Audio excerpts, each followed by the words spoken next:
Hello tout le monde. Alors je voulais débunker certaines croyances sur les plantes sauvages comestibles et surtout sur les gens comme moi qui sont spécialisés dans les plantes sauvages comestibles qui apprennent aux autres à les reconnaître.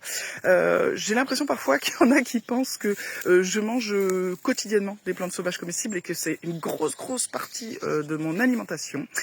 Eh bien pas du tout. Pas du tout. Alors pourquoi? Pour plusieurs raisons.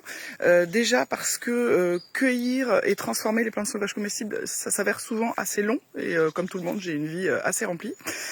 Également parce que tout simplement les plantes sauvages comestibles ne sont pas toutes agréables au goût. Hein. Il y a toute une partie des plantes qui sont amères. Souvent on entend partout oh quelle plante elle est merveilleuse, elle est super bonne et tout. Elles le sont pas toutes, hein, loin de là.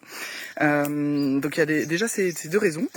Autre raison, c'est que moi personnellement j'adore le fromage et dans les plantes sauvages comestibles il n'y a pas de fromage. Je mange également de la viande. Je ne suis ni végane ni végétarienne, même si je respecte totalement les gens qui font ça. Je suis même assez admirative, mais ça n'est pas mon cas.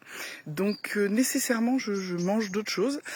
Et en fait, les plantes sauvages comestibles, il faut vraiment plus le voir comme un complément alimentaire. Si vous voulez, ce qui est intéressant dans les plantes sauvages comestibles, c'est que vous allez pouvoir bénéficier de tous leurs oligo-éléments qui sont bien plus riches que dans les légumes du supermarché.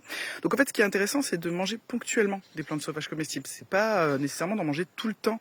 Moi, globalement, je vais me faire des boissons fermentées très fréquemment. Je vais me faire des pestos, bien entendu, parce que c'est assez facile et on peut prendre plein de feuilles différentes. Et puis je vais ajouter quelques plantes sauvages comestibles dans des préparations type quiche ou autre, en fonction de ce que j'ai à proximité immédiate. Hein. Je fais rarement des cueillettes loin, sauf si vraiment je cherche une plante spécifique.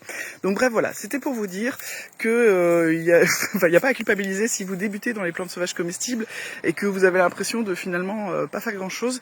Tout va bien. C'est déjà génial en fait d'intégrer de temps en temps un peu de pissenlit ou un peu d'autres plantes sauvages et je vous félicite pour ça. Déjà, c'est se reconnecter finalement à ce qui nous entoure et regagner un peu en souveraineté et pouvoir vraiment, autour de chez soi, se dire tiens, mais je peux utiliser ça par moi-même sans être obligé d'utiliser de l'argent. C'est directement accessible et c'est ça qui est beau. Donc voilà, je vais terminer là-dessus et je vous embrasse et je vous dis à très bientôt. Bye bye.